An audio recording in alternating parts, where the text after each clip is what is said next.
नमस्कार डीडी समाचार में आपका स्वागत है। मैं हूं आपके साथ निहारिका सिंह नागर। आइए रुक करते हैं आज की महत्वपूर्ण खबरों की ओर। ग्राम सोन निवासी कार्तिक राम ने अपने पुत्र विनोद केवट की रहस्यमय मौत पर गंभीर आरोप लगाया है। कार्तिक राम ने एक आवेदन पत्र में बताया कि 8 जून 2024 को घटित घटना के संबंध में उनके पुत्र विनोद केवट की मौत कोई दुर्घटना नहीं बल्कि सुनियोजित हत्या थी। कार्तिक राम के अनुसार 9 मई 2024 को विनोद अपने मित्र प्रकाश निषाद के साथ अलग अलग वाहन में ग्राम टेमरी से अपने गृह ग्राम सोनी की ओर जा रहा था। प्रकाश निशी अपने गांव नयापारा चला गया, जबकि विनोद अहिलदा मार्ग लवट से होते हुए सोनी जा रहा था। शाम 7:30 बजे करीब ग्राम हिला के सतनाम चौक शांति पारा वार्ड नंबर 1 के पास विनोद की मोटरसाइकिल एक व्यक्ति शिक्षक प्राइमरी स्कूल से टकरा गई। कार्तिक राम का रूप है कि टकराव के बाद कुछ और अन्य लोग वहां पर आए और विवाद करने लगे। लोगों ने विनोद को लाठी डंडों से और मौकों से मारा। यह मार इतनी ज्यादा और घातक थी जिससे वह बेहोश हो गया और उसे गंभीर चोट लगी। वे लोग विनोद का मोबाइल छीन कर उसका लॉक खुलवाया और उसे अपने निजी वाहन से प्राथमिक स्वास्थ्य केंद्र लवन ले गए। वहां से उन्हें प्रकाश निषाद की झूठी सूचना दी कि विनोद का एक्सीडेंट हुआ है। प्रकाश निषाद ने विनोद केवट को बलौदा बाजार के चंदा देवी तिवारी अस्पताल में भर्ती कराया, जहां सर के सिटी स्कैन से पता चला कि उसके सर पर गंभीर चोट आई है। उपचार के दौरान 11 मई 2024 को विनोद की मृत्यु हो गई। कार्तिक राम का दावा है कि अस्पताल प्रबंधन ने मामले को संगीन मानते हुए पुलिस को सूचना दी। पुलिस ने शव का पंचनामा किया और अगले दिन पोस्टमार्टम कराया गया। 12 मई को विनोद का अंतिम संस्कार ग्राम सोन में किया गया। 20 मई को विनोद के रिश्तेदारों और ग्रामीणों ने लवन थाना प्रभारी को आवेदन देकर भगत राम और जगत राम कोसले के खिलाफ एफआईआर दर्ज करने की मांग की, लेकिन थाना प्रभारी ने उसे महज दुर्घटना मानते हुए एफआईआर दर्ज नहीं की। विनोद के 3 छोटे पुत्र हैं, जिसमें छोटे बेटा मात्र 3 वर्ष का है। 1.5 वर्ष पूर्व उनकी पत्नी का भी देहांत हो चुका है। अब यह बच्चे पूरी तरह अनाथ हो गए हैं। ग्रामीण और विनोद के परिवार ने न्याय की गुहार लगाई है और मामले की निष्पक्ष जांच करने की मांग की है। खबर अभी बाकी है, आगे संबंधित अधिकारियों से बयान लेकर खबर पूर्ण प्रकाशित किया जाएगा। डीडी समाचार संवाददाता बलौदा बाजार, भाटापारा, छत्तीसगढ़। मेरा लड़का खत्म हो गया। ये जो मंडल पारा के आदमी सब माने मार के ऊपर गिरा दिया और वो जो है लवन से आया, गैया बैठे रहा, मास्टर एक तरफ बैठे रहा, मास्टर खड़े रहा तो ठोकर लग दिया। तो वो लड़का कहे कि मेरे को मत मारो। ओकर भाई जो मारा है इस बगल को मारा है, फट से गिर गया कि कहे है कि मेरे बाप ला बुला रहे हैं, मैं जो कुछ लगेगा तो कुछ होकर इलाज कर दहा, मगर सब जुर्म के मंडल लोगों कर मार के दसा दिया। वो लड़का अस्पताल तक के नहीं बोला। कब के बात है बाबा? ये हर अब वो तारीख तो नहीं जाना भैया, वो भांचा क्या तारीख के यहाँ कतेक दिन हो गए? 2-3 दिन हो गए। 9 तारीख के भैया। कैसे गिरी से? वो कहाँ से आवत रही से? वो हर चिचिरदा से आतरी से। कहाँ के बात है? कौन गाँव की बात है? ये हर टेमरी से आतरी से। और यहाँ काका हिल्दा में दुर्घटना हुई सोकर मार के गिरा दिन वाला लड़का ला अपने मन लेके हॉस्पिटल में भर्ती कर दी, नहीं उतारी सोला। अब मास्टर लोग उतार दी, वो गाड़ी में पड़े रही से। पुलिस वाले मन का कहते हैं? अब पुलिस वाले मन कुछ रिपोर्ट वहाँ देवे नहीं करते हैं। गवाह लानो तो गवाह सब मंडल है, गवाह को देवे नहीं करते है। वही लवन थाना है। अभी एसपी के पास आए थे, क्या बोले एसपी साहब? एसपी साहब कही कि मैं भेजिया आदमी कही से। क्या नाम है आपका? उनके मोर कार्तिक राम नाम। और मृतक का नाम? मृतक का नाम क्या है? आपके लड़का का नाम? विनोद है पूरा नाम। विनोद केवट। चलो, ये 3-4 लड़के थे, ये मतलब वो अपने अपने गांव के लिए रवाना हुए वहाँ से टेंगरी से। तो और लड़के वो सीधा अपने चले गए सीधा ये कटगी के पास होता है नौ पारा। और हमारा ये लड़का है विनोद है ना, अपने गिर ग्राम सोन के लिए आ रहा था। तो अहिल्दा में जो शांति नगर है वहाँ पर गाय बैठी। गाय के पूरा रोड ऊपर बैठने की वजह से वो गाड़ी को एक साइड एक किनारे से निकालना चाह रहा था, लेकिन सामने में एक शिक्षक कोई कोसले शिक्षक है, जगतराम कोसले है, वो टहल रहा था। बाद में पता चला उसका नाम, तो उसके ऊपर जाके गाड़ी भिड़ गई। गाड़ी भिड़ने से वो जगतराम कोसले गिर गया। गिरने के बाद विनोद उसको उठाने लगा, गाड़ी को खड़ा किया, उसको उठाने लगा। गाड़ी की चाबी अपने पॉकेट में लिया। उसके बाद पूरा मोहल्ला इकट्ठा हो गया। उसमें उसका भाई भी था जो रोजगार सहायक है, और उसके बाद उसके मारपीट के लिए उधारू हो गया। तो इतना मारे कि वहीं पर वो बेहोश हो गया। उसके बाद ये लोग उठाकर अपने ही निजी वाहन से लवन प्राथमिक स्वास्थ्य पर ले गए। वहाँ फिर वहाँ पहुँचने के बाद में इनके परिजनों को सूचना दिए। फिर इसके बाद इनके परिजन, इनके जो बड़े भाई है राधेश्याम केवट है, इसका छोटा उससे बड़ा भैया है उसका मनोज केवट है, और इनके एक दो रिश्तेदार करके वहाँ लवन अस्पताल गए। लवन अस्पताल में लड़के की हालत बहुत नाजुक बनी हुई थी और उसको डग्गा में लिटा कर रखे थे। तुरंत वहाँ से चंदा देवी अस्पताल उसको रिफर किए। 9 तारीख को 11 बजे रात को वहाँ भर्ती करवाए। 9 जुलाई की 9 जून मई 9 मई अभी जून चल रहा है हमारा। हाँ ठीक है, आगे से ठीक है। इसके बाद 9 और 10 दिन भर ठीक था, लड़का बात नहीं कर रहा था, लड़का कोमा में था। 11 तारीख को दिन के लगभग 11 बजे लड़की की मृत्यु हो गई। इसके बाद अस्पताल प्रबंधन ने मतलब इसको पुलिस प्रबंधन को सूचना दी, सिटी कोतवाली थाना को। टाइम होने डिस्चार्ज होने में थोड़ा टाइम होने की वजह से उस दिन 100 का पोस्टमार्टम नहीं हो पाया। 11 तारीख को ख़त्म होने के बाद में 12 तारीख के लिए 100 का डेट पोस्टमार्टम करने के लिए मतलब निर्धारित किया गया। तो 12 तारीख के हम लड़के लोग अहिल्दा गए, जिसमें उप सरपंच था जितेंद्र पटेल, उसके साथ में एक हमारा भाई था मुकेश यादव और 2-3 लड़के और थे, 4-5 लड़के गए थे। तो वहाँ पर एक रोजगार सहायक है, क्या नाम है? जगत कोसले था, उसका भाई है छोटा, रोजगार सहायक।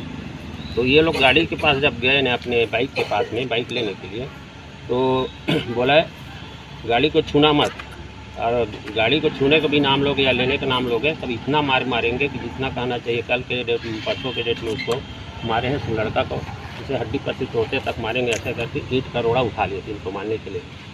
तो ये लोग बेचारे अपने जान बचाते हुए दौड़कर वहाँ से भाग निकले। 12 तारीख को हम लोग फिर पोस्टमार्टम के लिए गए। तो पोस्टमार्टम करवाने के पहले हम लोग लवन थाना पहुँचे। तो लवन थाने में हम वहाँ के चौकी प्रभारी, जो भी यहाँ कहना चाहिए, मिले चौकी प्रभारी से। तो चौकी प्रभारी हमारे साथ उल्टा सीधा व्यवहार करने लगा। बोले दारू पी के मर गया होगा, फिर यहाँ मुआवजा लेने के लिए यहाँ रिपोर्ट लिखाने आ गए, और हमारे बात को उतने में नकार दिया। फिर इसके घटना का हमारे उप सरपंच साहब जिक्र किया, तो बोले चलो ठीक है, हम कौन आदमी है उसको हम गिरफ्तार करते हैं। ऐसे करके उसको उठा कर लाने के बाद आधा घंटा थाने में रखे, आधा घंटा के बाद थाने से उसको वापस दे दिए। अभी एसपी साहब क्या बोले हैं आपको? एसपी साहब यही बोले हैं ठीक है, हम संबंधित थाना से हम इसके बारे में जांच पड़ताल करेंगे। क्या नाम है आपका? मेरा नाम मोती सर। कौन से? सोन। हम सोन गाँव से आए हैं। मेरे देवर के केस के सिलसिले में आए हैं हम लोग। मेरे देवर का मतलब दुर्घटना ऐसे हो रहा है कि एक्सीडेंट हुआ है, लेकिन उसका एक्सीडेंट नहीं हुआ, उसको मदद किया गया है। और वहाँ जाते हैं टेम्पी से आ रहा था वो, और ऐसे ही गाड़ी में कुछ एक्सीडेंट हो गया। उसका तो बोले हैं, मैं तो देखी नहीं हूँ, लेकिन बता रहे हैं कि वहाँ के लोग मारपीट किए थे। जो मंडल बस्ती है वहाँ पे उसका मारपीट हुआ है। अगर एक्सीडेंट होता तो एक्सीडेंट बताते, अगर कोई सुने होंगे कि मारपीट हुआ है तो तभी तो मारपीट बता रहे हैं। लड़के की क्या उम्र रही होगी? 35 साल के देवर की क्या उम्र रही? 25 साल।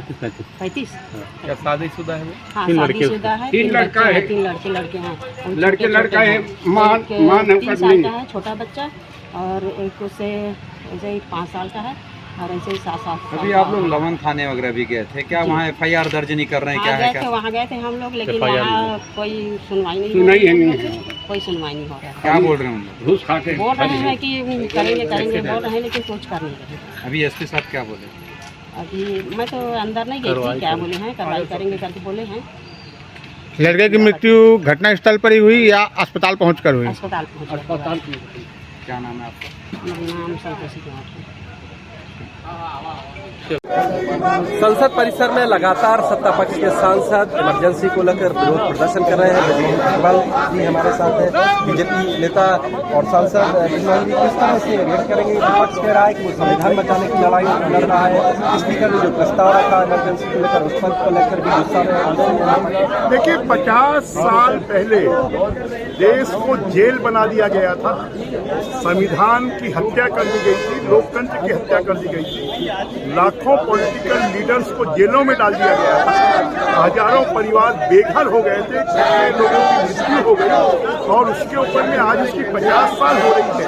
आज के दिन ही इंदिरा जी ने इमरजेंसी लगाई थी और उसके विरोध में आज एक प्रस्ताव देश की सबसे बड़ी पंचायत लोकसभा में जब स्पीकर साहब ने लाया तो कांग्रेस के लोगों ने उसका विरोध किया। मतलब वो इमरजेंसी का समर्थन करते हैं, संविधान की रक्षा की बात करते हैं और संविधान की हत्या करने वालों का समर्थन कर रहे हैं, इमरजेंसी लगाने वालों का समर्थन कर रहे हैं, और इसके विरोध में आज भारतीय जनता पार्टी ये डिमॉन्स्ट्रेशन कर रही है। लेकिन अपोजिशन कह रहा है वो संविधान बचाने की लड़ाई लड़ रहा है, जिस तरह से संविधान की कॉपी लेकर। संविधान की हत्या किसने की? इमरजेंसी किसने लगाई? देश को जेल किसने बनाया? देश में काला अध्याय किसने लिखा? लोकतंत्र की हत्या किसने की? संविधान की हत्या किसने की? आज वो लोग संविधान बचाने की बात कर रहे हैं। पहले उसके लिए माफी मांगे, उसके लिए शर्म करें, उसके लिए गिल्टी करें, और अगर वो संविधान बचाने की बात करें तो संविधान की हत्या करने वाला जो काला दिन इमरजेंसी था उसका समर्थन, जो प्रस्ताव लाया लोकसभा अध्यक्ष जी ने, तो उसका समर्थन क्यों नहीं? बिल्कुल। तो देखिए, प्रस्ताव को लेकर हमलावर हैं सत्ता पक्ष के नेता और कांग्रेस पार्टी को घेर रहे हैं। ब्रह्म प्रकाश दुबे, इंडिया डेली। हत्या के लिए सर्व करो, लोकतंत्र की हत्या के लिए सर्व करो, कांग्रेस पार्टी सर्व करो, लोकतंत्र के हत्यारों सर्व करो, आपातकाल के लिए सर्व करो, इमरजेंसी के लिए सर्व करो, आपातकाल के लिए माफी मांगो, माफी मांगो, माफी मांगो, आपातकाल के लिए माफी मांगो, माफी मांगो, माफी मांगो, आपातकाल के लिए माफी मांगो, माफी मांगो, माफी मांगो, इमरजेंसी के लिए सर्व करो, सर्व करो, सर्व करो, इमरजेंसी के लिए सर्व करो, सर्व करो, प्रेस पर प्रतिबंध लगाने वाले सर्व करो, सर्व करो, सर्व करो, मीडिया पर ताला लगाने वालों सर्व करो, सर्व करो, सर्व करो, लोकतंत्र के हत्यारों सर्व करो, सर्व करो, सर्व करो, और कांग्रेस पार्टी सर्व करो, सर्व करो, सर्व करो, आपातकाल लगाने वालों सर्व करो, सर्व करो, सर्व करो, इमरजेंसी लगाने वालों सर्व करो, सर्व करो, सर्व करो, लोकतंत्र के हत्यारों माफी मांगो, माफी मांगो, देश को जेल बनाने वाले माफी मांगो, माफी मांगो, माफी मांगो, देश को जेल बनाने वाले माफी मांगो, माफी मांगो, माफी मांगो, लोकतंत्र के हत्यारों सर्व करो, सर्व करो, सर्व करो, ईरान के हत्यारों सर्व करो, सर्व करो, सर्व करो। नीट परीक्षा में हुई गड़बड़ी के बाद ऐसा ही का मामला छत्तीसगढ़ में भी सामने आया है। मामले में पूर्व सीएम भूपेश बघेल ने प्रेस वार्ता कर नीट पेपर का हवाला देते हुए कहा कि ऐसा ही एक मामला छत्तीसगढ़ में भी हुआ है। छत्तीसगढ़ शिक्षक भर्ती परीक्षा में भी अभ्यर्थियों को पेपर और OMR सीट बहुत लेट दिया गया। परीक्षा में 420 परीक्षार्थी थे, जिसमें OMR सीट की संख्या मात्र 160 थी। पूरी OMR सीट नहीं होने के कारण समय से नहीं बांटी गई। परीक्षाओं को 1 घंटा विलंब से सीट बांटी गई, जिसके कारण परीक्षार्थी कुछ लिख नहीं पाए। यह गड़बड़ी हुई है। मामले में उचित कार्यवाही की मांग की है। परीक्षा को रद्द करके कारणों का पता लगाया जाए और कड़ी कार्यवाही की जाए। पूर्व मंत्री भाई सी डहरिया उपस्थित हैं। अभी पूरे देश में नीट और UGC नेट की परीक्षा की चर्चा पूरे देश में हो रही है और नीट के एग्ज़ाम में बहुत सारे बिंदु हैं जिसमें पेपर लीक ही नहीं बल्कि उसमें बहुत सारे गड़बड़ियां हुई है। उसमें एक गड़बड़ी हरियाणा के झज्जर शहर में जो घटना घटी थी और जिसमें परीक्षा केंद्र में जो क्वेश्चन पेपर है वो लेट पहुंचा और इस कारण से वहाँ के बच्चों को इतिहास में पहली बार ऐसा हुआ कि उसको बोनस अंक दिया गया और जिसके कारण से 67 बच्चे पूरा 720 में से 720 अंक प्राप्त किए। ये पहली बार ऐसा हुआ। ये उसी प्रकार की घटना अभी हमारे छत्तीसगढ़ में छत्तीसगढ़ शिक्षक पात्रता परीक्षा 2024 जिला धमतरी केंद्र क्रमांक 520 महर्षि वेद व्यास शासकीय महाविद्यालय भखारा में प्रश्न पत्र और उत्तर पुस्तिका विलंब से दिए जाने बाबत ये आवेदन वहाँ के जो परीक्षार्थी मेरे पीछे खड़े हैं वो लोग उपस्थित हैं, उनका ये आवेदन है और उनका ये कहना है कि एक तो पहली बात ये है कि हमको करीब 1.5 घंटे विलंब से ये पेपर मिला और हमको इसमें जो OMR शीट है वो 1.5 घंटे विलंब से दिया गया और साथ ही ये भी बताया गया है कि 420 परीक्षार्थी थे, उसमें 420 प्रश्न पत्र और मात्र 160 OMR शीट प्राप्त होने की जानकारी है। मतलब 400 बच्चे थे और OMR शीट जो है वो केवल 160। तो इस कारण से ये विलम्ब हुआ और छात्रों ने मांग की कि हमको अतिरिक्त समय दिया जाए और ये भी बताया गया कि वहाँ जो परीक्षा नियंत्रक है वहाँ से परीक्षा नियंत्रक से बात की गई और उन्होंने देने से मना कर दिया। तो जो 400 जो बच्चे हैं जो शिक्षक पात्रता परीक्षा 2024 में प्रतिभागी बने थे और उनके साथ ये अन्याय हुआ है, धोखा हुआ है। मैं ये नहीं कहता कि इनको भी झज्जर की तरह इसको बोनस अंक दिया जाए, बल्कि इन बच्चों के फिर से परीक्षा ली जाए क्योंकि उनको 1.5 घंटा ही समय मिल पाया था। दूसरी बात ये है कि आखिर जब 400 छात्र वहाँ थे तो 160 OMR शीट कैसे पहुँचा, इसके लिए कौन जिम्मेदार है, उसके खिलाफ कार्रवाई की जाए। पूरे देश में जिस प्रकार से छात्रों के साथ अन्याय हो रहा है और स्टेट गवर्नमेंट के द्वारा जो आयोजित परीक्षा है उसमें भी हमारे धमतरी जिले के भखारा केंद्र में हमारे छात्रों के साथ अन्याय हुआ है।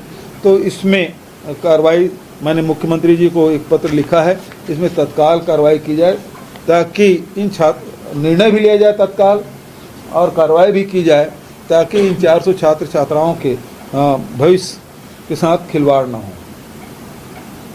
मुरैना जिले में पटवारी की बल्ले बल्ले है, ना ही हल्का में रहते हैं और ना ही आम जनता के कामों को करते हैं। आमजन से 2000 से लेकर 6 से 8000 तक की रिश्वत ली जाती है और रिश्वत देने के बाद भी नहीं होते काम। ग्रामीण हो रहे परेशान, पटवारी के ना तो कॉन्टेक्ट नंबर मिलते हैं और ना ही हल्के में रहते हैं। ऐसे ही कुछ मामले जोरा तहसील के अंतर्गत सामने आए हैं। वहीं एक ग्रामीण आकाश यादव ने आरोप लगाया है कि जोरा तहसील में पदस्थ कंप्यूटर ऑपरेटर अरविंद करण उर्फ बंटी पर यह आरोप लगाया है कि उसकी 3 खेत की किताब थी और उन पर 1250 के हिसाब से पैसे लिए गए हैं, फिर भी उसका काम नहीं किया गया और 6 महीने से लगातार कार्यालय के चक्कर लगा रहा है।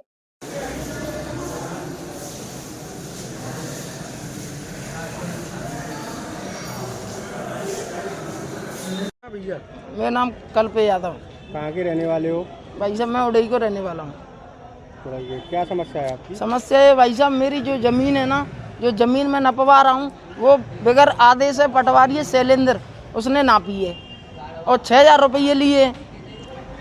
कौन से हल्का का पटवारी है? वो है जड़ेऊ पंचायत का पटवारी है।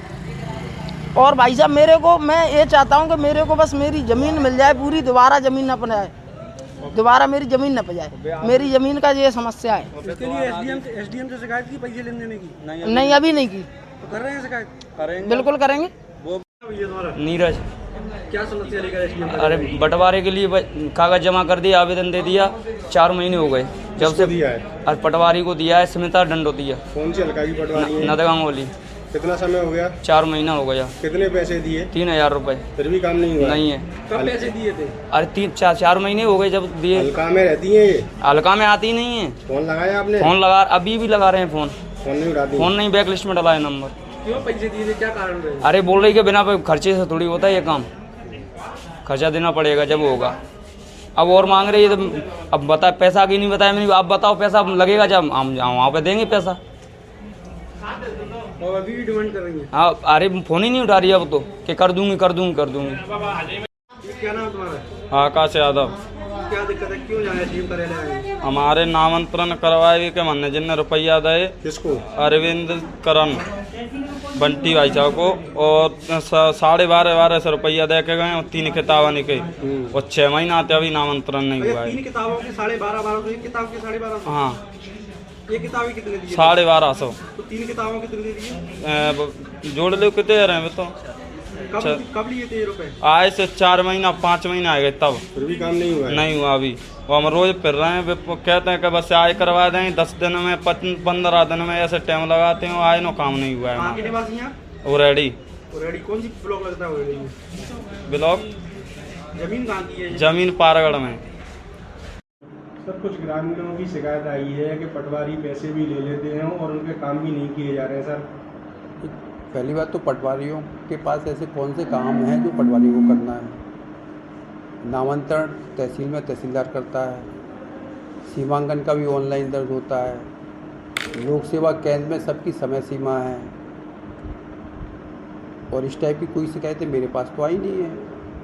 एक अभी यहाँ कोई कंप्यूटर ऑपरेटर है अरविंद करण और बंटी, एक ग्रामीण का एक है, उसने 12,500 के हिसाब से 3 किताबों का उसको 3600 रुपये दिया है, फिर भी उसका काम नहीं किया गया। सर, वो ग्रामीण क्या तहसीलदार के पास गया? मेरे पास भी आया नहीं है, सिर्फ आपके पास खबरें, अगर है तो हम इसकी जांच करा लेंगे।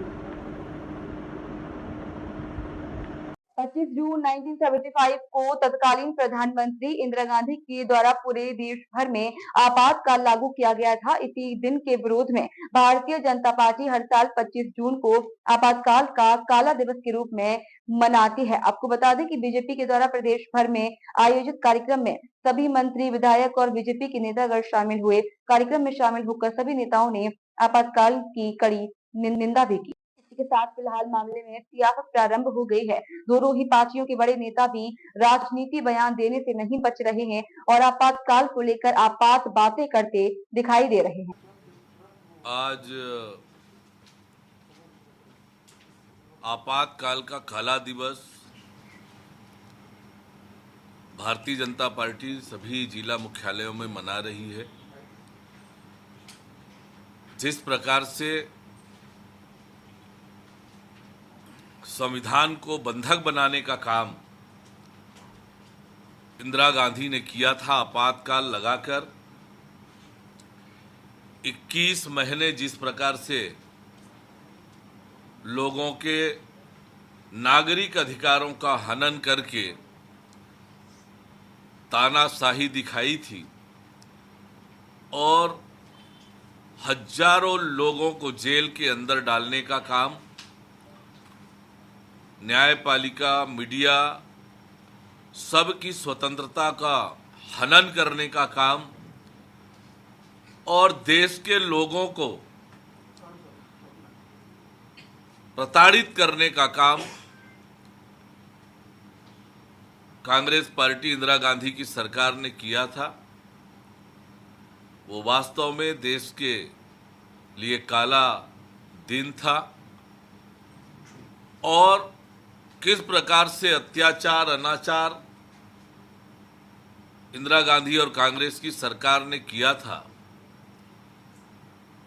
इसकी जानकारी लोगों को हो और दोबारा कोई इस तरह की हिम्मत न कर सके, इसलिए भारतीय जनता पार्टी आज सभी जिला मुख्यालयों में आपातकाल का काला दिवस मना रही है।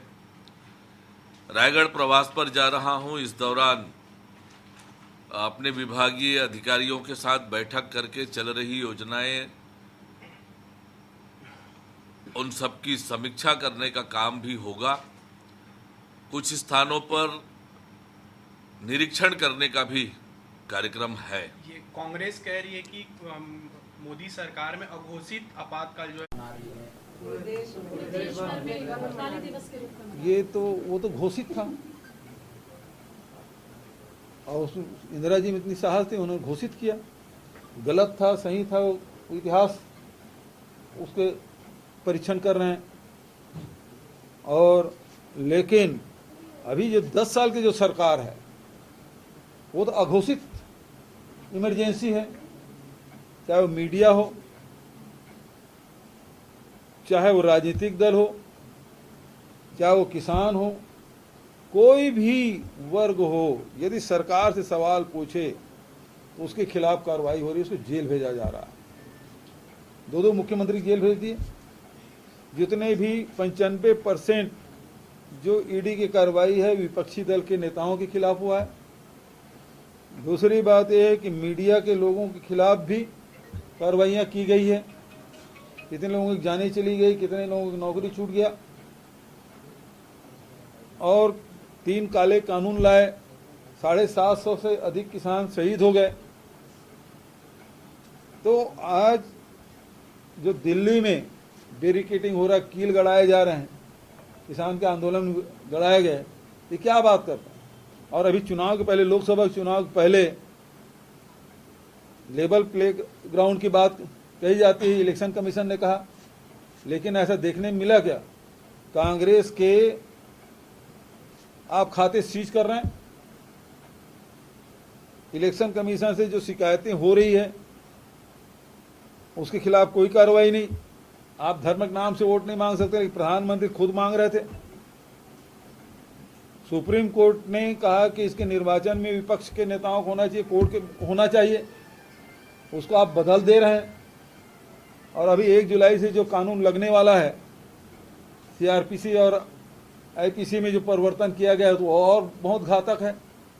उसमें कोई बहस लोकसभा में नहीं हुआ और आप देखेंगे एक दिन में 78 सांसद निलंबित हुए। दुनिया में किसी भी जहां लोकतंत्र है इतने सांसद कभी निलंबित हुए? 150 से अधिक सांसद निलंबित कर दिए, 147 सांसद निलंबित इन्होंने कर दिया।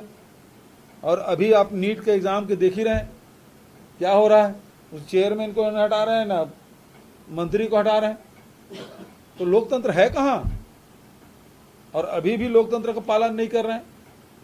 आपको विपक्ष को देना चाहिए था लोकसभा उपाध्यक्ष का, आप नहीं दे रहे हैं।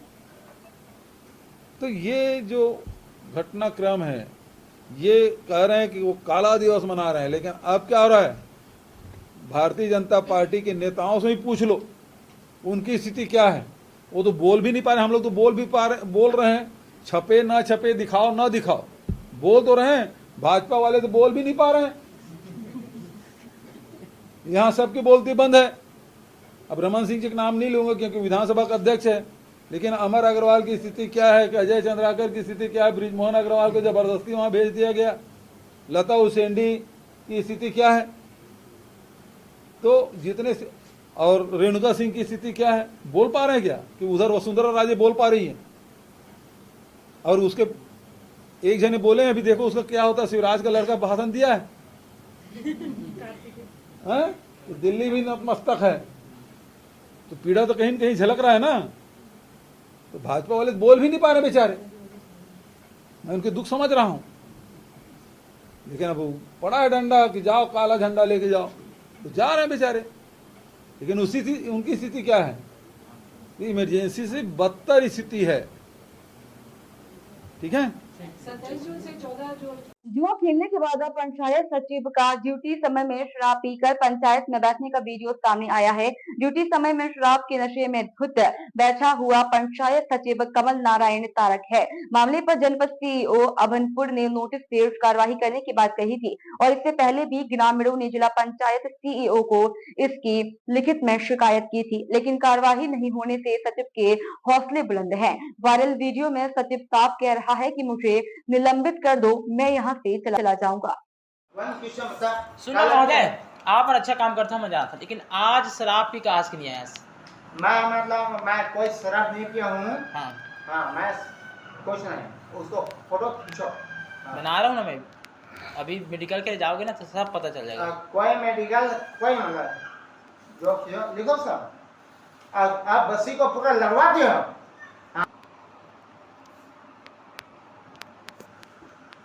अब नहीं हाँ अपना पर्सनल में डाला तो बोले कोई अधिकार नहीं है। कोई आवास है कि पे माफ है, कहीं कोई लड़का है बताओ तो, जब सचिव नहीं आते तो कहाँ पर मतलब काम होता है बताओ तो, कोई पेंडिंग काम है क्या बताओ तो, लिखो। रही बात 376 ये अपराधी है, पूरा बस्सी को लड़वा रहे हैं बताओ। वो अलग चीज है, वो तो निजी मामला है। जब अलग शब्द बोलेगा अलग ही बोलूंगा मैं। लिख दे तो बयान मैं लिखूंगा, मैं अपने हिसाब से लिखूंगा। इन लोगों का लिखो।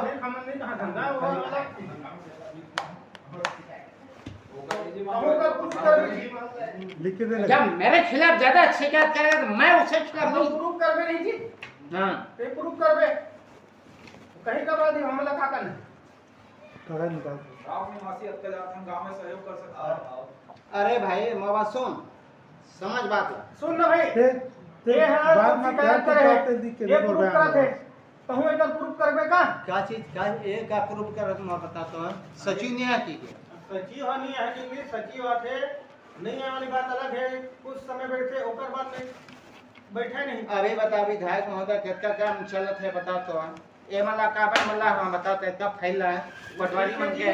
अभी बता तो केठन फार्म बनाया गया गुरु जी बता तो अब सचिव बन गया हवा पानी टाइट हो गए हैं तो काम टाइट नहीं है ना। लिख जो भी लिखना शाम मैं कुछ नहीं लिखूं साइन ना करूंगा ठीक है। सिर्फ मैं मतलब साइन ना करूं ते लिख देना का देना है। मैं जो भी कुछ लिख दे जो भी लिख दे मोला निलंबित करे के यहाँ से उमरपुर से भागना है मोला जल्दी भाग। के विरुद्ध और भी शिकायतें हमको प्राप्त हुई हैं। अभी जनपद पंचायत के जो मुख्य कार्यपालन अधिकारी हैं अवकाश पे हैं, उनसे मेरी फोन में बात हुई है। जैसे वे आते हैं तो इसमें जांच करके उसको उसके विरुद्ध जो है शासनात्मक कार्रवाई की जाएगी। अभी उसके ऊपर कुछ नोटिस हुआ है कैसे जारी? देखिए अभी मैंने जनपद सीईओ को पहले से निर्देशित कर दिया है। अभी अवकाश से वो लौट जाएंगे, जैसे उसका आगे कार्रवाई करेंगे। रिको एरिया स्थित कमल पाइप फैक्ट्री में लगभग सुबह 5:30 बजे आग लगने की जानकारी हुई। फैक्ट्री में बनाए जाते हैं प्लास्टिक रोल पाइप। भीषण आग की चपेट में आने से लाखों के पाइप व कच्चा माल जलकर खाक हुआ। बता दें कि आग से निकला धुआं व लपटें 5 किलोमीटर दूर से देखे जा सकते हैं। मौके पर कपासन पालिका व चित्तौड़गढ़ से पहुंचे दमकल वाहन 7 टैंकरों से आग बुझाने के लिए लाया गया पानी। नगर पालिका स्वास्थ्य निरीक्षक रेखा कोदली, कनिष्ठ सहायता नंदलाल मीनारिया सहित बड़ी संख्या में लोग मौजूद रहे। वहीं फैक्ट्री परिसर में ही बने आवास में निवास करते हैं फैक्ट्री मालिक राजेंद्र जैन। 2.5 घंटे की कड़ी मशक्कत के बाद आग पर काबू पाया जा सका। गनीमत रही कि समय रहते आग पर काबू पा लिया, नहीं तो घटना स्थल के समीप विद्युत ट्रांसफार्मर रिपेयरिंग कारखाना स्थित है। यदि इस फैक्ट्री में आग लगती तो ऑयल में आग लगती और बड़ा हादसा हो जाता।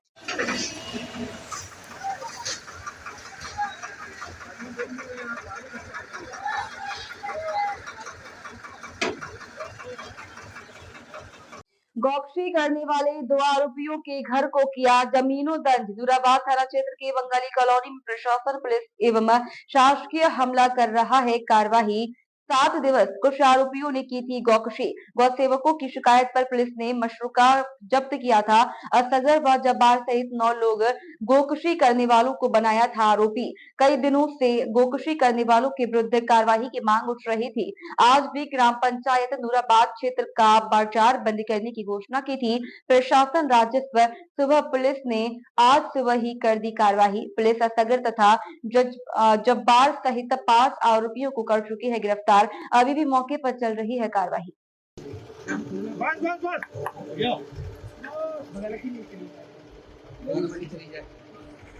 दंतेवाड़ा की पुलिस ने हमेशा मुख्यधारा से भटके हुए लोगों को वापस लाने के लिए अपना सर्वस्व लगाया है, फिर चाहे वह नक्सली विचारधारा से ग्रसित हो या नशे से ग्रसित हो। इसीलिए दंतेवाड़ा जिले में आज सेना के जवानों ने अंतर्राष्ट्रीय नशा निवारण दिवस के मौके पर बाइक रैली निकाली। दंतेवाड़ा, जो एक नक्सल प्रभावित और आदिवासी बाहुल्य क्षेत्र है, नशे युक्त पेय पदार्थ यहाँ की परंपरा और रीति रिवाजों में गहराइयों तक समाया हुआ है, जिसे निकल पाना कोई आसान काम नहीं है। लेकिन आज सेना के जवानों में नशे को दूर भगाने और उससे ग्रसित लोगों को वापस लाने के लिए एक छोटा सा कदम उठाया है और गली गली में बाइक रैली के माध्यम से नशा मुक्ति का संदेश देने का प्रयास किया।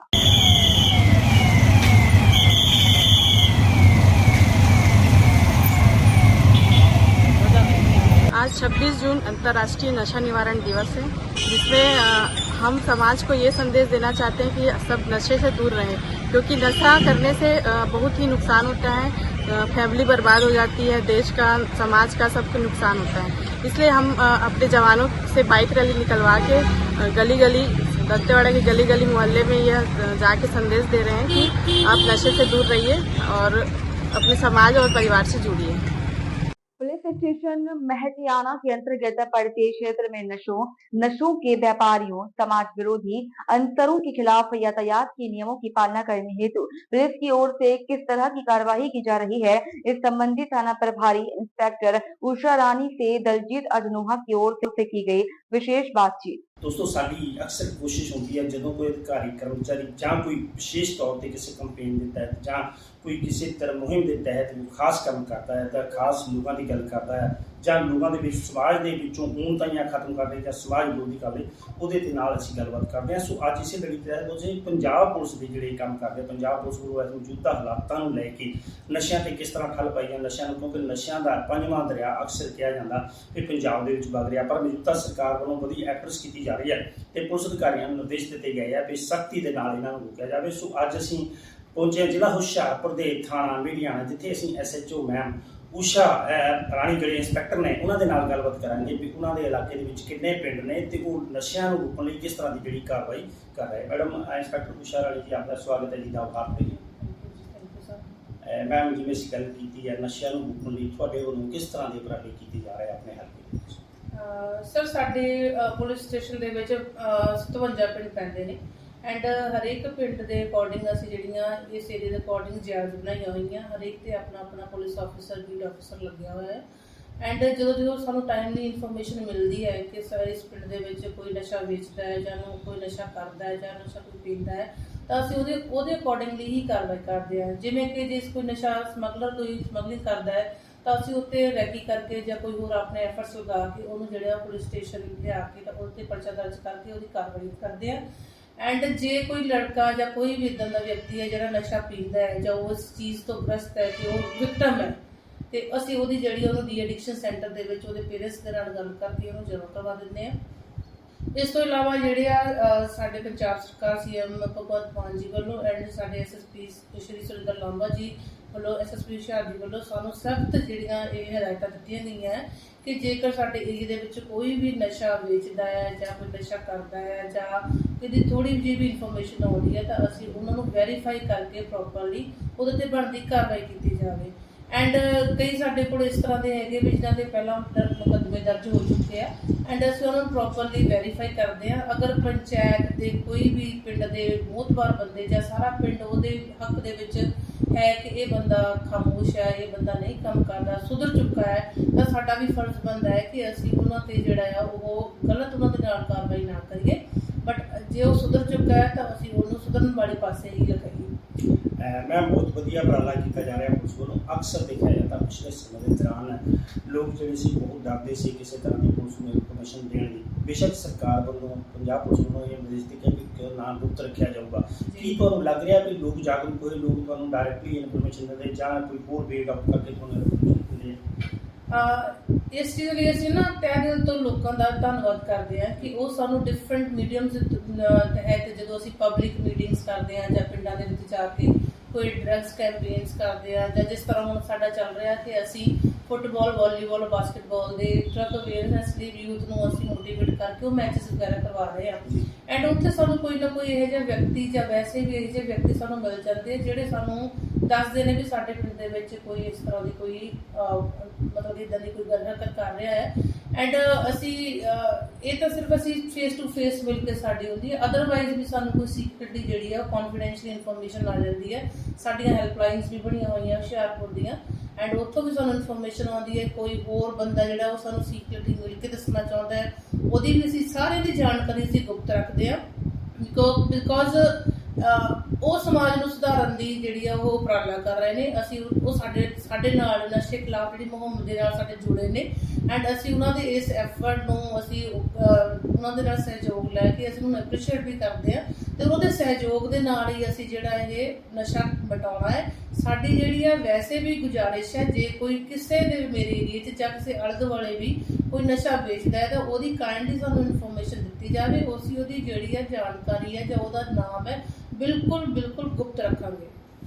ਮੈਮ ਗੱਲ ਕਰੀਏ ਆਪਰੇਸ਼ਨ ਦੀ ਮੁਹਿੰਮ ਦੀ, ਪਿਛਲੇ ਸਮੇਂ ਦੌਰਾਨ ਵੀ ਜਿਹੜੀ ਨਸ਼ਿਆਂ ਨੂੰ ਲੈ ਕੇ ਇਲੈਕਸ਼ਨ ਦੇ ਦੌਰਾਨ ਵੀ ਜਦੋਂ ਲੋਕ ਸਭਾ ਇਲੈਕਸ਼ਨਾਂ ਤੋਂ ਪਹਿਲਾਂ ਵੀ ਤੇ ਹੁਣ ਵੀ ਜਿਹੜੀ ਜਿਵੇਂ ਚੋਣ ਜਲੰਧਰ ਦੇ ਵਿੱਚ ਇਲੈਕਸ਼ਨਾਂ ਨੂੰ ਲੈ ਕੇ ਤੇ ਬੇਸ਼ੱਕ ਇਲੈਕਸ਼ਨ ਦੀ ਗੱਲ ਕਰੀਏ ਉਹ ਤੋਂ ਇਲਾਵਾ ਵੀ ਬੜੇ ਆਪਰੇਸ਼ਨ ਚਲਾਏ ਜਾ ਰਹੇ। ਤੁਸੀਂ ਪਿਛਲੇ ਦਿਨੀ ਤੁਹਾਡੇ ਉੱਚ ਅਧਿਕਾਰੀ ਡੀਆਈਜੀ ਅਰਮਨਦੀਪ ਸਿੰਘ ਗਿੱਲ ਹੋਰਾਂ ਨੇ ਵੀ ਆ ਕੇ ਇੱਥੇ ਹੁਸ਼ਿਆਰਪੁਰ ਦੇ ਤੁਹਾਡੇ ਹਲਕੇ ਦੇ ਤੁਹਾਡੇ ਜਿਹੜੇ ਪਿੰਡ ਪੈਂਦੇ ਤੁਹਾਡਾ ਦੋਸਤਾਨਾ ਮੀਡੀਆ ਦੇ ਵਿੱਚ ਇਸ ਆਪਰੇਸ਼ਨ ਦੇ ਤਹਿਤ ਕਿਹੜੀ ਕਾਰਵਾਈ ਕੀਤੀ, ਕਿੰਨੇ ਲੋਕਾਂ ਦੀ ਜਿਹੜੀ ਆ ਤੁਹਾਨੂੰ ਉਹਨਾਂ ਦੀ ਕਾਰਵਾਈ?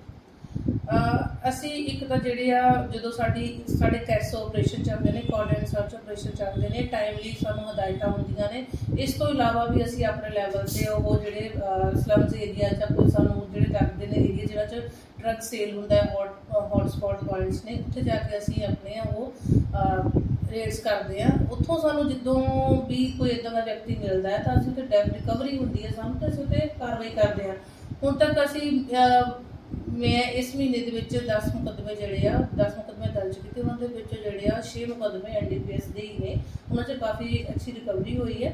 ਐਂਡ ਅਸੀਂ ਜਿਹੜੇ ਉਹਨਾਂ ਨਾਲ ਲਿੰਕ ਨੇ ਜਾਂ ਉਹਨਾਂ ਦੀ ਜਿਹੜੀ ਪ੍ਰੋਪਰਟੀ ਹੈ ਜਾਂ ਹੋਰ ਬੰਦੇ ਕਿਹੜੇ ਨੇ, ਇਸ ਤੋਂ ਸਭ ਤੋਂ ਵੱਡੀ ਜਿਹੜੀ ਖਾਸੀਅਤ ਗੱਲ ਹੈ ਕਿ ਅਸੀਂ ਹੁਣ ਨਸ਼ੇ ਦਾ ਜਿਹੜਾ ਵਪਾਰ ਕਰਦੇ ਨੇ ਅਸੀਂ ਉਹਨਾਂ ਦੀ ਜਿਹੜੀ ਪ੍ਰੋਪਰਟੀ ਨੂੰ ਵੀ ਜ਼ਬਤ ਕਰਾਂਗੇ।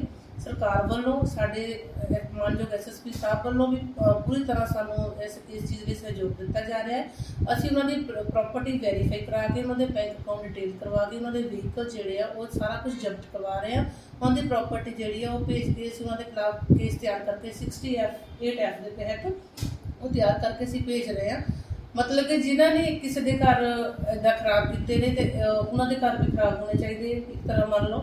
ਸੋ ਇਸ ਜਿਹੜਾ ਉਹਨਾਂ ਨੇ ਨਸ਼ੇ ਦਾ ਵਪਾਰ ਕਰਕੇ ਜੋ ਵੀ ਜਾਇਦਾਦ ਬਣਾਈ ਹੈ ਅਸੀਂ ਉਹਨਾਂ ਨੂੰ ਸਾਰਿਆਂ ਨੂੰ ਟੈਕਸ ਕਰਾਵਾਂਗੇ। ਮੈਮ ਬਹੁਤ ਵਧੀਆ ਤਰੀਕੇ ਨਾਲ ਗੱਲ ਦੱਸੀ ਹੈ। CM ਸਾਹਿਬ ਨੇ ਵੀ ਬਹੁਤ ਵੱਡੀ ਐਫਰਟਸ ਕੀਤੇ ਆ, ਤੁਹਾਡੇ ਪੁਲਿਸ ਡਿਪਾਰਟਮੈਂਟ ਨੂੰ ਵੀ ਇਹ DGP ਗੌਰਵ ਯਾਦਵ ਵੱਲੋਂ ਵੀ ਤੁਹਾਡੇ ਸਾਰੇ ਨਿਰਦੇਸ਼ ਦਿੱਤੇ ਗਏ ਹੈ ਤੇ ਜਿਹੜੇ ਨਸ਼ੇ ਦੇ ਵਪਾਰੀ ਨੇ ਉਹਨਾਂ ਦੀ ਜਿਹੜੀਆਂ ਜ਼ਮੀਨ ਜਾਇਦਾਦ ਜ਼ਬਤ ਕਰ ਲਓ, ਕਿਉਂਕਿ ਜਿਵੇਂ ਆਪ ਗੱਲ ਕੀਤੀ ਹੈ ਵੀ ਬਹੁਤ ਸਾਰੇ ਲੋਕਾਂ ਨੇ ਬਹੁਤ ਸਾਰੀ ਨੌਜਵਾਨੀ ਜਿਹੜੀ ਗਲਤਾਨ ਕਰ ਦਿੱਤੀ ਹੈ ਨਸ਼ਿਆਂ ਨੂੰ ਲੈ ਕੇ, ਤੇ ਉਹਨਾਂ ਦਾ ਵੀ ਖਮਿਆਜ਼ਾ ਇਸੇ ਤਰ੍ਹਾਂ ਉਹਨਾਂ ਨੂੰ ਭੁਗਤਣਾ ਚਾਹੀਦਾ ਹੈ। ਕੀ ਇਹੋ ਜਿਹਾ ਮਾਮਲਾ ਤੁਹਾਡੇ ਮੀਡੀਆ ਨੇ ਥਾਣੇ ਜੋ ਹੈ ਕਿ ਕਿਸੇ ਦੀ ਜਾਇਦਾਦ ਜ਼ਬਤ ਕੀਤੀ ਹੋਵੇ ਜਾਂ ਕਿਸੇ ਵਿਕਟ ਬੰਦੇ ਜਾਂ ਵਪਾਰੀ ਹੋਵੇ ਦਾ ਕੁਛ ਇੱਦਾਂ ਦਾ ਕੋਈ ਮਾਮਲਾ ਤੱਕ?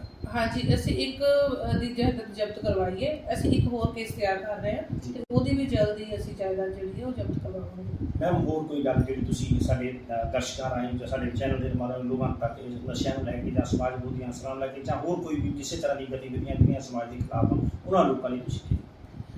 ਇੱਕ ਤਾਂ ਸਭ ਤੋਂ ਪਹਿਲਾਂ ਹੀ ਮੇਰੀ ਇਹੀ ਬੇਨਤੀ ਹੈ ਸਭ ਨੂੰ, ਮੇਰੇ ਏਰੀਏ ਦੇ ਲੋਕਾਂ ਨੂੰ, ਕਿ ਜਿਹੜਾ ਵੀ ਨਸ਼ੇ ਦੀ ਤੁਹਾਨੂੰ ਕੋਈ ਵੀ ਇਨਫੋਰਮੇਸ਼ਨ ਆਉਂਦੀ ਹੈ ਜਾਂ ਤੁਹਾਡੇ ਆਲੇ ਦੁਆਲੇ ਕੋਈ ਤੁਹਾਡੇ ਆਸ-ਪਾਸ ਦੇ ਘਰ ਦੇ ਵਿੱਚ ਜਾਂ ਕੋਈ ਤੁਹਾਡੇ ਆਂਢ-ਗੁਆਂਢ ਦੇ ਵਿੱਚ ਜਾਂ ਕੋਈ ਏਰੀਏ ਦੇ ਵਿੱਚ ਕੋਈ ਬੰਦਾ ਨਸ਼ਾ ਵੇਚਦਾ ਜਾਂ ਕੋਈ ਬਾਹਰੋਂ ਆ ਕੇ ਵੇਚਦਾ, ਉਹਦੀ ਇਨਫੋਰਮੇਸ਼ਨ ਸਾਨੂੰ ਕਾਇੰਡਲੀ ਮੁਹੱਈਆ ਕਰਵਾਈ ਜਾਵੇ, ਉਹਦੀ ਜਿਹੜੀ ਜਾਣਕਾਰੀ ਬਿਲਕੁਲ ਗੁਪਤ ਰੱਖੀ ਜਾਵੇਗੀ। ਇਸ ਤੋਂ ਇਲਾਵਾ ਟ੍ਰੈਫਿਕ ਦੇ ਸੰਬੰਧ ਵਿੱਚ ਅਸੀਂ ਕਹਿਣਾ ਚਾਹੁੰਦੇ ਹਾਂ ਕਿ ਜਿਹੜੇ ਵੀ ਲੋਕਾਂ ਦੇ ਕੋਲ ਵਹੀਕਲਸ ਦੇ ਆਪਣੇ ਲਾਇਸੈਂਸ ਜਾਂ RCs ਹੈਗੇ ਉਹ ਆਪਣੇ ਨਾਲ ਰੱਖਣ, ਕਿਉਂਕਿ ਬੜੀ ਦਿੱਕਤ ਆਉਂਦੀ ਹੈ ਜਦੋਂ ਅਸੀਂ ਮੋਟਰਸਾਈਕਲ ਚੈੱਕ ਕਰਦੇ ਹਾਂ ਨਾਕੇ ਦੇ ਦੌਰਾਨ ਜਾਂ ਵੈਸੇ ਸਾਡੀ ਕੋਈ ਗਸ਼ਤ ਵਗੈਰਾ ਹੁੰਦੀ ਹੈ ਤਾਂ ਉਹ ਅਕਸਰ ਆਪਣੇ ਨਾਲ ਜਿਹੜੇ ਆ ਮੋਟਰਸਾਈਕਲ ਜਾਂ ਉਹਦੇ ਡਾਕੂਮੈਂਟਸ ਨਹੀਂ ਰੱਖਦੇ ਤੇ ਇਹੀ ਸਿਰਫ ਬਹਾਨਾ ਹੁੰਦਾ ਕਿ ਸ਼ਾਇਦ ਗਿਰ ਜਾਣਗੇ, ਬਟ ਇਸ ਤਰ੍ਹਾਂ ਨਹੀਂ ਹੈ ਕਿ ਤੁਹਾਨੂੰ ਸਾਰੇ ਡਾਕੂਮੈਂਟ ਆਪਣੇ ਨਾਲ ਰੱਖਣੇ ਚਾਹੀਦੇ ਹੈ। ਐਂਡ ਜਿਹੜੇ ਨੰਬਰ ਪਲੇਟ ਜਿਹੜੇ ਆ ਜਾਂ ਕੋਈ ਬਿਨਾਂ ਨੰਬਰ ਪਲੇਟ ਤੋਂ ਹੈ ਜਾਂ ਕੋਈ ਪਟਾਕੇ ਮਾਰ ਕੇ ਬੁਲਟ ਵਗੈਰਾ 'ਚ ਲੰਘਦੇ ਨੇ ਉਹਨਾਂ ਨੂੰ ਸਖਤ ਹਦਾਇਤ ਹੈ ਕਿ ਉਹਨਾਂ ਦੇ ਖਿਲਾਫ ਅਸੀਂ ਚਲਾਨ ਕਰਕੇ ਇਸ ਤੋਂ ਇਲਾਵਾ ਵੀ ਹੋਰ ਕਾਰਵਾਈ ਕਰਾਂਗੇ। ਬਹੁਤ ਬਹੁਤ ਧੰਨਵਾਦ। ਸੋ ਦੋਸਤੋ, ਇਹ ਸਨ ਇੰਸਪੈਕਟਰ ਮੈਡਮ ਊਸ਼ਾ ਰਾਣੀ ਥਾਣਾ ਮੁਖੀ ਬੇਟੀਆਣਾ, ਜਿਨ੍ਹਾਂ ਨੇ ਬਹੁਤ ਹੀ ਵਧੀਆ ਤਰੀਕੇ ਨਾਲ ਜਿੱਥੇ ਆਪਣੀ ਨਸ਼ਿਆਂ ਨੂੰ ਇਲਾਕੇ ਵਿੱਚ ਰੋਕਣ ਲਈ ਰੋਕਥਾਮ ਲਈ ਕੰਪੇਨ ਕਰ ਸੰਬੰਧੀ ਦੱਸਿਆ, ਉੱਥੇ ਨਾਲ ਦੀ ਨਾਲ ਉਹਨਾਂ ਨੇ ਜਿਹੜਾ ਲੋਕਾਂ ਨੂੰ ਟ੍ਰੈਫਿਕ ਨਿਯਮਾਂ ਦੇ ਅਡਾਪਟ ਕਰਨ ਦੀ ਗੱਲ ਕੀਤੀ ਹੈ ਤੇ ਨਾਲ ਉਹਨਾਂ ਨੇ ਅਪੀਲ ਵੀ ਕੀਤੀ ਹੈ ਕਿ ਬਹੁਤ ਸਾਰੇ ਲੋਕ ਜਿਹੜੇ ਨਸ਼ਾ ਛੱਡਣਾ ਚਾਹੁੰਦੇ ਆ, ਪੁਲਿਸ ਵੱਲੋਂ ਇਹ ਵੀ ਉਪਰਾਲਾ ਕੀਤਾ ਜਾ ਰਿਹਾ ਹੈ ਕਿ ਉਹਨਾਂ ਨੂੰ ਕਿਸੇ ਨਾ ਕਿਸੇ ਐਡਿਕਸ਼ਨ ਦੇ ਜਿਹੜਾ ਐਡਿਕਸ਼ਨ ਸੈਂਟਰ ਉੱਥੇ ਵੀ ਛੱਡਿਆ ਜਾਂਦਾ। ਇਹ ਪੁਲਿਸ ਵੱਲੋਂ ਉਪਰਾਲਾ ਉਹਦੇ ਪੇਰੈਂਟਸ ਦੇ ਸਹਿਯੋਗ ਦੇ ਨਾਲ, ਉਹਨਾਂ ਦੇ ਕੰਸੈਂਟ ਦੇ ਨਾਲ। ਸੋ ਪੁਲਿਸ ਵੱਲੋਂ ਕੀਤੀ ਕਾਰਗੁਜ਼ਾਰੀ ਸੰਬੰਧੀ ਇਹਨਾਂ ਨੇ बहुत विस्तृत जानकारी दी थी। भारतीय जनता पार्टी नेतृत्व के आह्वान एवं प्रदेश भाजपा निर्देश अनुसार 25 जून को भाजपा कार्यालय बैकुंठपुर में आपातकाल के काला दिवस पर गोष्ठी का आयोजन किया गया। आयोजन के प्रभारी मेजर अनिल सिंह मुख्य वक्ता के तौर पर उपस्थित रहे। बता दें, गोष्ठी के मंच का संचालन जिला महामंत्री पंकज गुप्ता के द्वारा करते हुए प्रभारी मेजर अनिल सिंह का स्वागत परिचय कराया गया।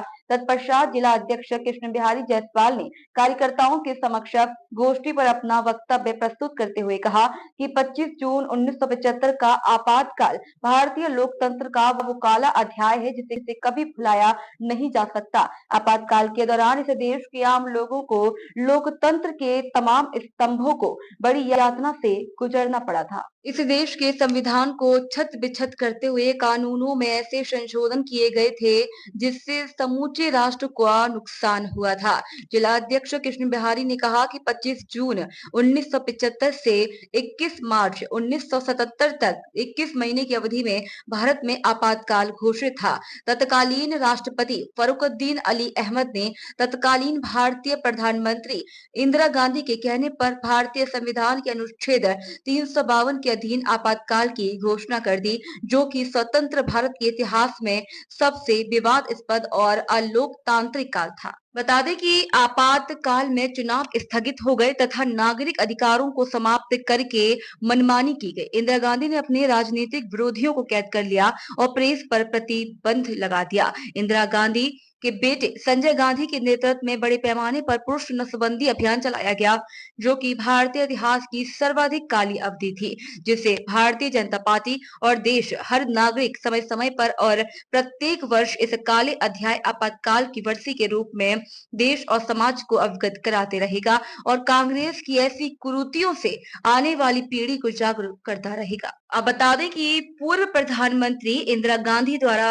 25 जून 1975 में भारत पर थोपे आपातकाल के आज 50 साल पूरे हो गए। आपातकाल की 50वीं वर्षी पर गोष्ठी के प्रभारी मेजर ने प्रतिक्रिया देते हुए कहा, आपातकाल लोकतंत्र का काला अध्याय है और लोकतंत्र का काला अध्याय के साथ आपातकाल जो प्रतीक है असफलता की कुंठा से उपजे अहंकार और दमन के कुचक्र का। 1975 में आज ही के दिन प्रधानमंत्री इंदिरा गांधी की सरकार ने देश पर आपातकाल थोप दिया था। तब मां भारती की साहसी संतानों ने ही कड़ा प्रतिरोध किया और यातनाएं सहकर भी लोकतंत्र को पुनः स्थापित किया। वहीं श्री सिंह ने आगे कहा कि उन दिनों आपातकाल के दौरान मैंने भी 6 माह की यातनाएं झेला हूं। तत्पश्चात एक कांग्रेसी नेता को जमानत देने पर मुझे भी जमानत मिली। मामले के दौरान मैं भी कांग्रेस की कुंठा करतूत और कुरीतियों से बचने 6 माह घर का त्याग किया था। कार्यकर्ताओं की समक्ष आपातकाल के 21 महीनों के एक एक दिन के अत्याचार और क्रूरता, षड्यंत्र और साजिश पर प्रकाश डालते हुए श्री सिंह ने कहा कि 25 जून 1975 को तत्कालीन पीएम इंदिरा गांधी ने आपातकाल की घोषणा की है और इलाहाबाद हाई कोर्ट ने इंदिरा गांधी की संसद सदस्यता के चुनाव को अवैध करार देते हुए रद्द कर दिया था। इस पर इंदिरा गांधी बौखला गईं और उन्होंने आनन फानन में 25 जून की रात को देश में आपातकाल लगा दिया। यह आपातकाल 21 मार्च 1977 तक लागू रहा। चुनाव रद्द होने के बाद इंदिरा गांधी प्रधानमंत्री के पद से इस्तीफा नहीं दी और जबरन आपातकाल लगाकर 2 साल तक सत्ता में बनी रही, जिसके बाद देश में कांग्रेस की इंदिरा सरकार के विरोध की लहर तेज हो गई, जिसे देख प्रधानमंत्री इंदिरा गांधी ने लोकसभा भंग कर चुनाव कराने की सिफारिश दी। वहीं चुनाव में आपातकाल लागू होने का फैसला कांग्रेस के लिए घातक साबित हुआ। खुद इंदिरा गांधी अपने गढ़ रायबरेली से चुनाव हार गई। जनता पार्टी भारी बहुमत से सत्ता में आई और मोरारजी देसाई प्रधानमंत्री बने। संसद में कांग्रेस के सदस्यों की संख्या 350 से घटकर 153 पर सिमट गई और 30 वर्षों के बाद केंद्र में गैर कांग्रेसी सरकार का गठन हुआ। कांग्रेस को उत्तर प्रदेश, बिहार, पंजाब, हरियाणा और दिल्ली में एक भी सीट नहीं मिली। वहीं नई सरकार ने आपातकाल के दौरान लिए गए फैसलों की जांच के लिए जांच आयोग गठित की गई। हालांकि नई सरकार 2 साल ही टिक पाई और अंदरूनी अंतर्विरोधों के कारण 1979 में सरकार गिर गई और इस तरह इंदिरा गांधी द्वारा देश में लगाया गया आपातकाल भारत के राजनीतिक इतिहास की एक अमिट घटना बन गई। गोष्ठी में मुख्य रूप से प्रभारी मेजर अनिल सिंह, बैकुंठपुर विधायक भैया लाल राजवाड़े, जिला अध्यक्ष कृष्ण बिहारी जायसवाल, जिला उपाध्यक्ष लक्ष्मण राजवाड़े, शैलेश शिवहरे, जिला महामंत्री पंकज गुप्ता, विनोद साहू, नगर पालिका अध्यक्ष नविता शिवहरे, उपाध्यक्ष राजेश साहू, जिला पंचायत सदस्य वंदना राजवाड़े, विमलकांत गुप्ता सहित बड़ी संख्या में भाजपा कार्यकर्ता उपस्थित रहे। सिटी कोतवाली पुलिस ने की शराब तस्कर पर कार्रवाई। ऑटो चालक कर रहा था अवैध शराब का परिवहन। जानकारी के अनुसार बता दें कि बागचीनी चौक खट्टा का रहने वाला अनूप जाटव पुत्र कल्याण जाटव उम्र 19 साल अपने ऑटो रिक्शा क्रमांक MP07 ZP0710 में 24 पेटी अवैध शराब लेकर जा रहा था, जिसको आमपुरा अभिनंदन वाटिका के पास से गिरफ्तार कर लिया है, जिसकी कीमत 72,000 रुपए एवं टैक्स की कीमत 1.5 लाख रुपए बताई जा रही है। आरोपी के खिलाफ आबकारी एक्ट की धारा 34(2) के तहत मामला दर्ज कर लिया है। फिलहाल आज की खबरों में इतना ही। आप बने रहिए DD समाचार के साथ।